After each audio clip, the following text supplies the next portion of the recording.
Mumbai is limping back to normalcy after the heaviest rainfall in the last 12 years brought the city to a standstill. Yesterday, as the city picks up the pieces, many are still struggling with damaged houses and cars.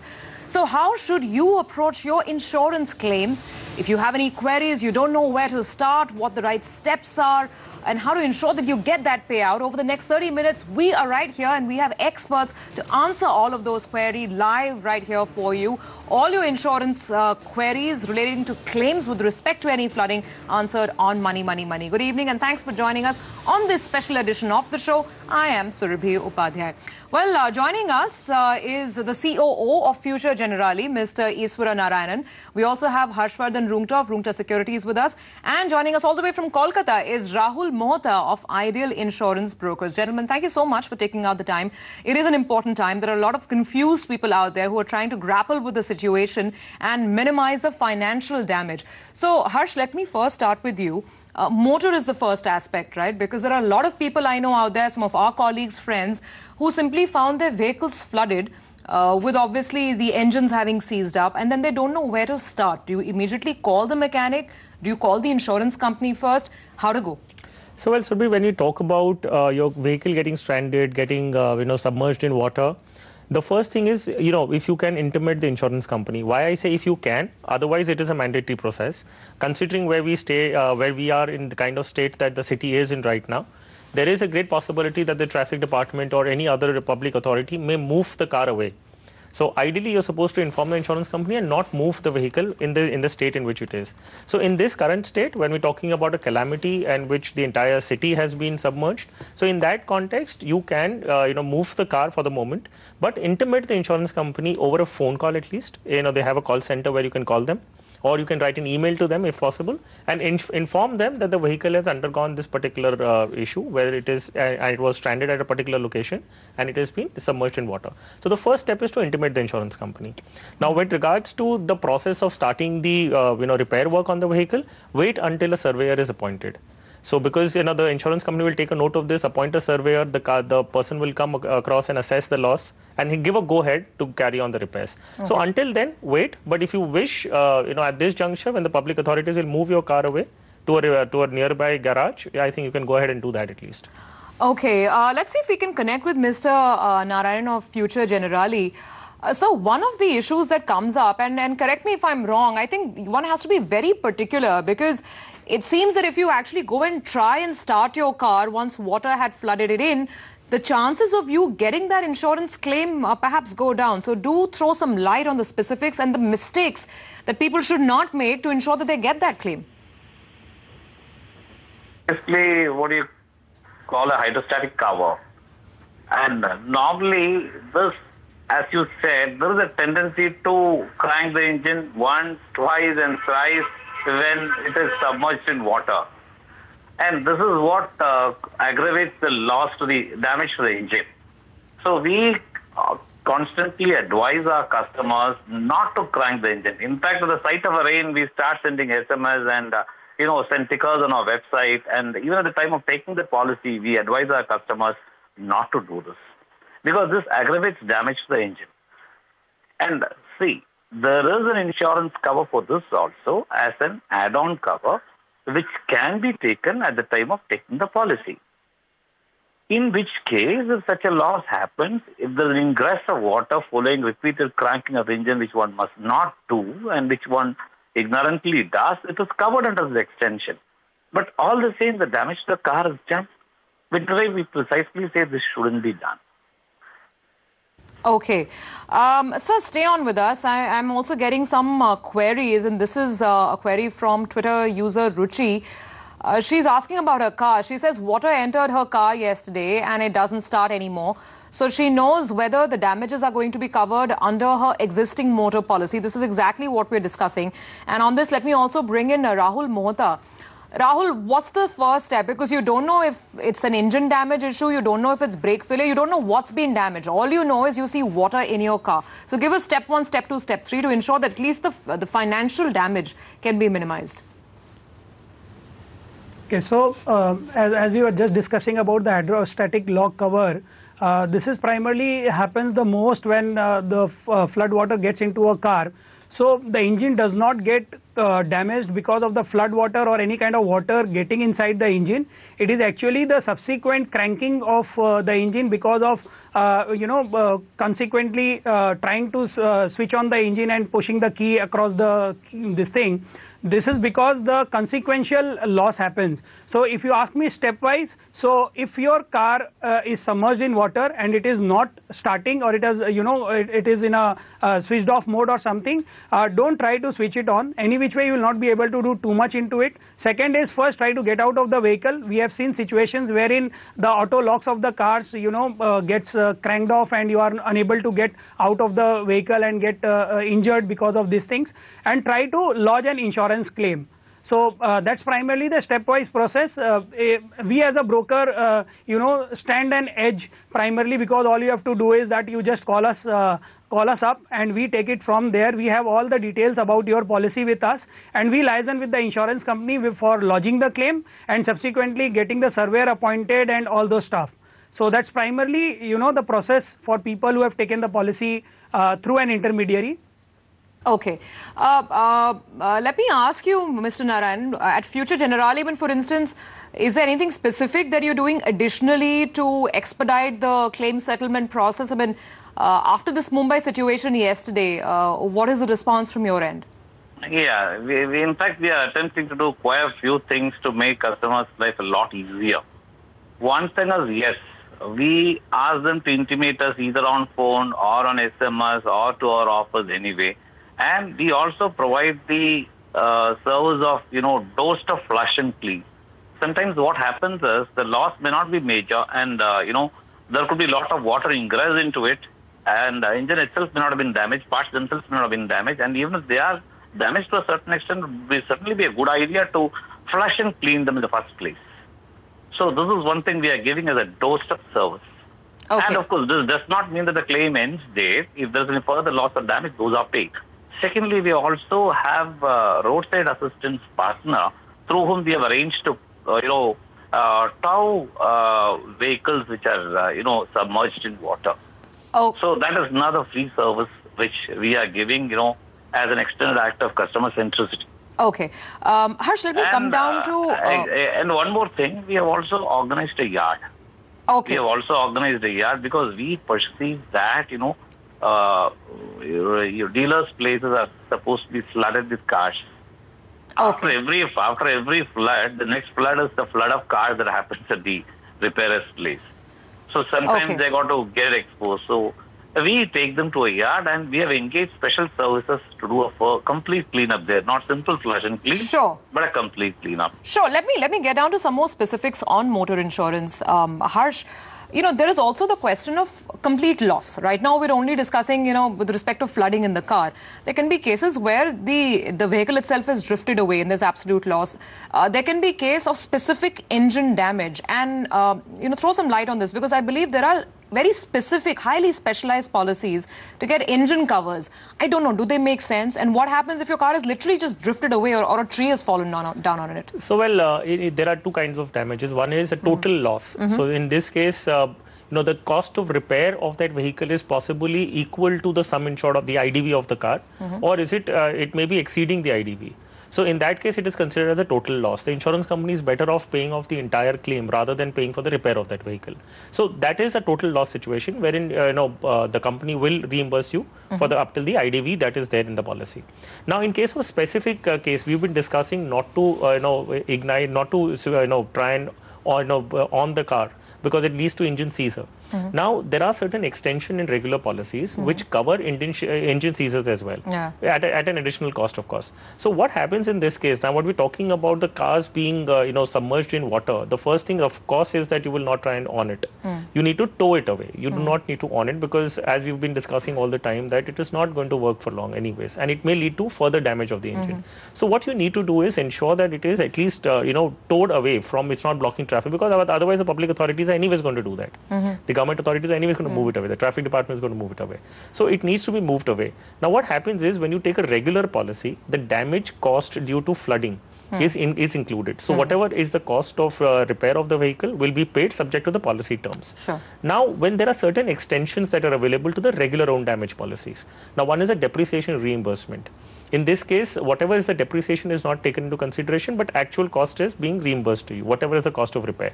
Okay. Then you have engine seizure, which is in this case, in case you try to on the car and engine has got further damage, and because it is ignorant and the insurance companies understand this, they give you coverage for that as well. So and the cost, the incremental cost to cover these add-on benefits are not much. If you take into consideration the benefits that it might give you. Okay. So given where the insurance industry stands today, given the competition, each company is trying to come out with add-on benefits which are more elaborate in the scope of cover. So I think it's quite reasonable to say that you should go in for a comprehensive and try and look into the benefits that are available with add-on covers. And take on the add-ons. Yeah. I have a query coming in on comprehensive car insurance and what all it covers. This next Twitter query is from Mayank Shri. Wants to know whether damage due to arson would be covered under this policy. Not strictly a flood-related issue, but I think he just wants more information. So Rahul, let me get you on this. The benefits of going in for a comprehensive car cover, what all will it cover? And some of these add-ons that we were just discussing, engine seizure, specific engine damage, how much will it cost and how should I make sure that I'm covered from all angles with respect to my car? See, with the increasing competitions, the premiums of vehicles have come down drastically.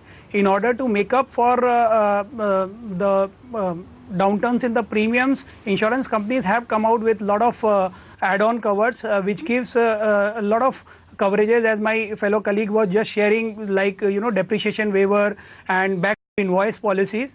Arson, as we were just speaking about, one of your callers having this thing is covered under a standard insurance policy. For that, no separate cover needs to be taken. But yes, the add-on covers are like free towing facility is something which can be taken as an add-on cover.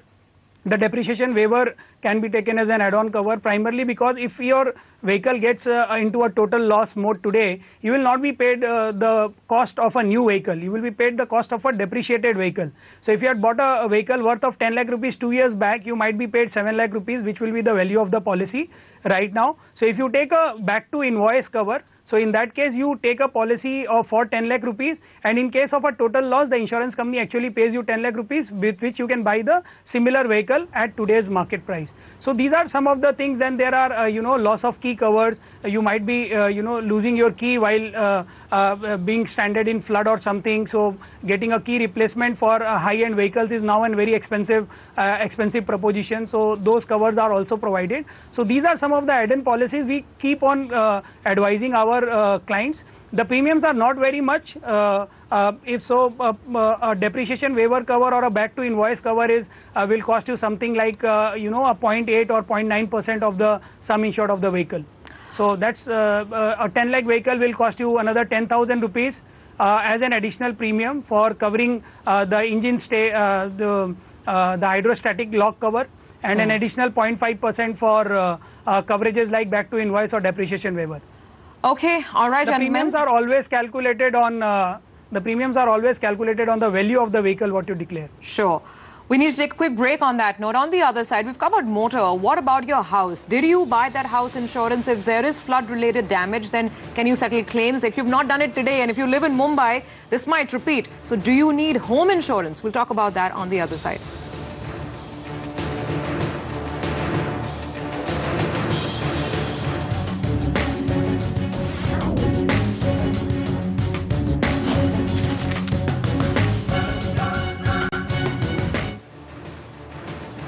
Welcome back. This is the Money, Money, Money special. Rained out Mumbai. We are helping you cope to settle your insurance claims. All your queries answered right here, right now.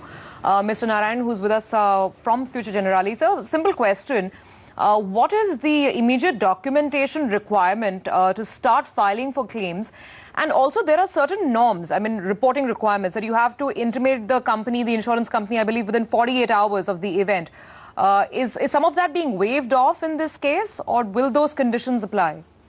Absolutely not. None of these are insisted upon in times of distress like this. Generally, insurers are very, very empathetic with the customers in such situations. Delay in reporting in a situation like this is not considered something very grave as to prejudice the claim. It will not be held against the customer at all. And as regards the requirements for a motor claim are very, very simple. A claim form which is nothing more than a declaration of the basic details of the customer, the vehicle, and the incident that occurred that led to the damage. And as regards the other requirements, it's just the RC vehicular documents like RC driving license and there's a permit, that's all. Nothing more is required. And if the vehicle is going to be repaired at a workshop, probably the estimate is required because it's the estimate based on which the loss is assessed and settled by us. So barring these, no other document is required. And can the repair work start simultaneously, or does one have to wait for the surveyor to come in, analyze, give the verdict, and only then can repair start? Normally it happens the other way around. Actually speaking, it is the estimate preparation that takes a lot of time in such situations because there's a long queue of vehicles awaiting estimates. Okay. So naturally, the insurers who breathe down the neck of repairers. And many a time, that is precisely why what we have come out with is even a facility of, logistics for the customer to shift his vehicle in case a workshop says it's difficult for me to accommodate these money. There have been instances when insurers have been helpful, and particularly we have been very helpful in towing the vehicle, from one workshop to another workshop, even another town for that matter. Many a times it happens that way. Sure. And that we bear the cost. Okay, gentlemen, I now quickly want to move the reason is very simple. The longer the vehicle remains unrepaired, the greater is going to be the loss for the customer and for us eventually. Absolutely. Take your point, sir. Now, I want to move to home insurance, which is sort of not a very popular product, I suppose, yet in India. But Harsh, your thoughts on this? I mean, I think the fire policy does cover the property, the house property, against a lot of issues, including natural calamities like floods, right? But I don't know if a lot of people subscribe to a fire policy. What are the conditions that go with it? So, well, when you talk about home insurance, there are two kinds of covers. One is that protects the property itself against fire, floods or earthquakes. So, this is when I'm referring to the product which, if the property has been damaged or there is because of an earthquake, the property has possibly crumpled. So, this is one kind of a policy, and which is usually insisted upon by the lenders, the housing finance company. So, in case a person is taking a housing loan, the insurance housing finance company insists upon taking a policy like that. So, this is one scope of home insurance. The other is when you insure the contents. So, there are furniture that you have. You could have the electronics that you have in the house. So, those are the contents which you insure, which you can club together. You can take a householder's policy, which insures the property as well as the contents. So, this is a combined policy which can be taken by individuals, though it is not very popular, as we know, because there are a couple of reasons behind this. One is awareness, of course. It's not that it's very expensive in terms of the costs. It's just that the general awareness is not there. Secondly, when you talk about insuring contents, there has to be a substantial proof of purchase. So furniture, electronics, not many people keep those evidence, the invoices with them. So this becomes an issue at the time of claim then. Okay. So in that case, if at all you got furniture, electronics, you need to maintain all your invoices. And every year when the policy gets renewed, you have to declare a value of that as well. So you have to declare the contents that you have in it, the value, the revised value, because it will be depreciated value. And then you have to continuously renew the policy accordingly. Sure. Let me actually get in a perspective from the insurance company as well. So, Mr. Narayan, coming back to you, sir. Home insurance as a product, I mean, why is it that it's not being popularized more? Is it not a lucrative product from the company's standpoint? Because I suppose, I mean, in a country like India, there are enough outlying issues out there. Wouldn't it make sense to have home insurance? It's a very, very good question, very interesting question. In fact, home insurance is a favorite of insurers. It's only that, efforts to make it popular have not yielded results so much, But one thing, before I proceed further, I must make a small correction here that we do not insist on invoices and bills of assets that you have. That is not necessary at all. Because, you and I don't preserve as ordinary people. We don't preserve invoices of whatever furniture we purchase or gadgets we purchase or gold that we purchase. Actually, if you look at the household, it's a very, very sweeping policy, which very, very comprehensive in its coverage. It covers the building, it covers the contents. When I say it covers the building and contents, it covers against fire and other accident perils, social calamities and natural calamities. It cannot be more comprehensive. It also you also have a section there which covers breakdown to electrical and electronic equipment. You also have a covered section there which covers jewelry even when you wear it around against all risks. For instance, if the jewelry is lost, I mean, even other than mysterious disappearance, any kind of mysterious disappearance wouldn't mean that you wore a piece of diamond ring and you lost it in a crowd. It's not mysterious disappearance. It's a clear case of loss. So it covers jewelry, it covers breakdown of electrical and electronic equipment. It even covers public liability. That is, if somebody comes to your house and he falls down, I mean, a government servant or a postman or anybody, and he sues because of your negligence if it happens in your compound, that is covered.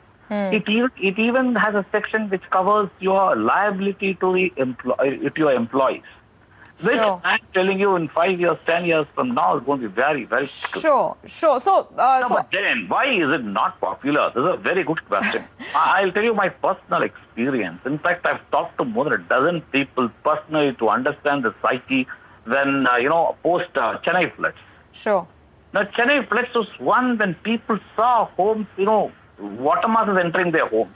Right. And occupying them and depriving them of their residence for, days together. Sure. But after that, was there a spurt in purchase of insurance? No.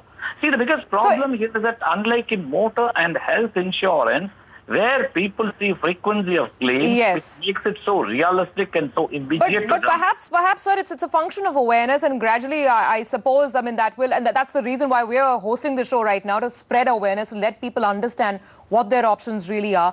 Rahul, I'll come down to you for the last word here. Any final thoughts, pieces of advice? And also, since we are talking home insurance, which is not popular, perhaps should be popular, what are the rough premium ranges that one can sort of take away and then look at options? So we are going to have a spurt of inquiries about home insurance for next 7 days, the way we had when we had a Nepal earthquake or last year when we had a Chennai floods. I'm sure it's going to be the same, but as and when the memory will fade, people actually, don't come forward to do it. Just to give you a very small idea about the premium, a 2,000 square feet house with a content worth of 50 lakh rupees will not cost you more than 5,000 rupees a year of insurance premium. And to add to the convenience, you can actually buy a 10-year policy at one go, at least for the structure or the property piece. So it's one of the product of general insurance where you can buy it for a longer duration of time. So you buy it at one time for 10 years. The premium is not going to be 20,000 rupees, at least for the if I talk about the property piece. You get a very hefty discount on the premium if you take it for a longer duration of time. And what about home ownership, Rahul? Rahul, what about home ownership? Yes. Can it be purchased by the homeowner? Can it also be purchased by the tenant if you're talking about, the contents? No. The tenant cannot purchase the policy for the property because he does not have an insurable interest on the property he owns. But yes, as a homeowner or as a tenant, there is a additional cover which is known as loss of rent cover.